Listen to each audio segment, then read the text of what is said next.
we've heard from the EFCC, the bail conditions for the social media activist.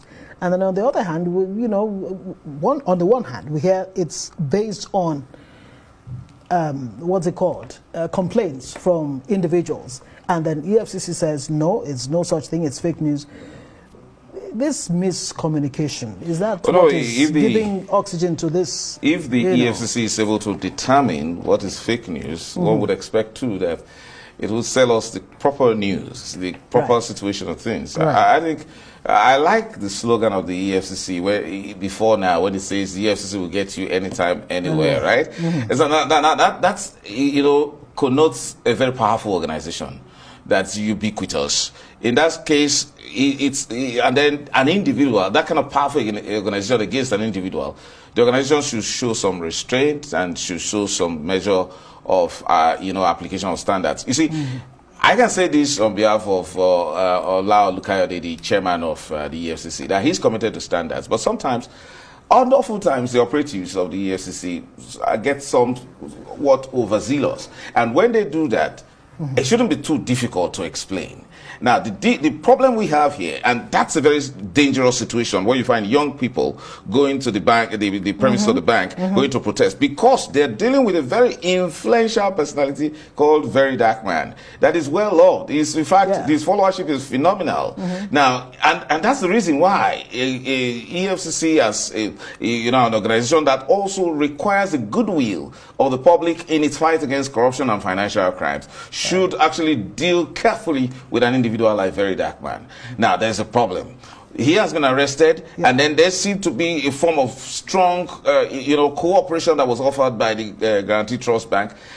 The expectation is a show of accountability on the part of the EFCC and the bank by simply explaining to Nigerians that this is exactly what's happening. Nobody is saying that the Very Dark Man is above the law. However, when it seems... the bank in question says, they don't have a hand in it. The young man, the VDM, was arrested outside the premises of the bank. Now they've exculpated themselves, more or less. But Nigerians don't believe. And that's more reason why an authority like the EFCC should be the forefront of showing a level of accountability to the people by saying this and such a reason is why we arrested Very Dark Man. And of course, because of the presumption of innocence, he should be assumed that he has been granted bail. And then, so that report... given bail conditions, he will not be released until he meets his bail conditions, and he will be taken to court. Well, that's the report. That's a report accredited to the BBC. Right. However, it's nothing difficult for the EFCC. EFCC has fantastic spokesmen. Whether you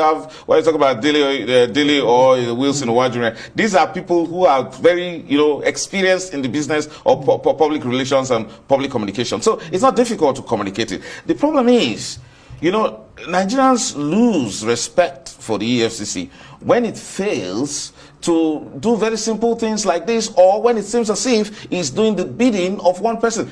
The chairman is not like that. I can say that because I've had a personal contact with him. So my mindset about the way he operates is a matter of very high ethical standards. So why is it not reflecting in his men on the ground? That's the reason why. That's the reason why people protest. That's the reason why we must say that this is not the proper thing to do, especially for a very influential person like Very Dark Man. Yeah. My expectation is that simply go and tell the public what he's done. And now, because of the presumption of his innocence, announce the bail conditions. I mean, I think it's valid a point if someone says that you could have simply, invited him. I mean, for a long time, and when the FCC carries out one forms of publication as to a wanted person, the people show up because they know that from the current, criminal arrangement, whether you even flee abroad, you'll be caught. So my expectation is that the EFCC should show some measure of accountability to the people. It's not a government to itself. How can the EFCC,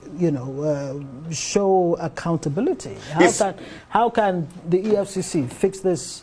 What's looking in your eyes like a damage to the reputation of the EFCC? I think just do the right thing. I would have expected they call a press conference, because you can see that in this age of the social media, where people like Very Dark Man reign as, I would say, as kings. They carry a lot of influence in that place. And every young Nigerian nearly sees these sort of fellows as role models. So it's not a very good thing if now the FCC is seen as the oppressor, as the one that can be used by the government to suppress free speech. Because so, in order not to allow, because we see that label of these explanations as fake news, in order not to allow the constant growing fake news to be preponderant, you have to make the proper statement, give the statement. So what the FCC should do now, in realizing that it doesn't matter whether he's a young person, the level of his popularity demands that a press briefing be given immediately to show some measure of accountability to Nigerians, that you don't work for yourself and that you are not against Nigerians, and that we are all in the business of fighting corruption together, fighting financial crimes, or whatever, in this case is cyber stalking. Nobody really wants it. Let's talk about this cyber stalking. Is it being...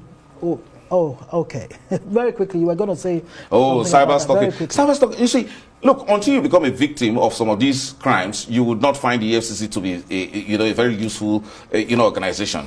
In this case, we're saying that it has to be on the good side of the people so that it can enjoy the goodwill of the people. After all, it's set up to serve the people. Cyber stalking can be a very dangerous crime, especially when it attacks innocent people. But the very dark one is seen in the eyes of Nigerians, especially young Nigerians, as a freedom fighter, as someone who's speaking on their behalf, and it does it in such an innovative manner. Playing, it doesn't with a lot of and then it comes out to be well loved, and that's strange. And some of us are very impressed with him. And in that case, the FCC should even see such persons as partners, even when they make mistakes. And in that case, they should not. Of course, he's already a hero, but you increase his heroism when you arrest him in such a manner and refuse to explain.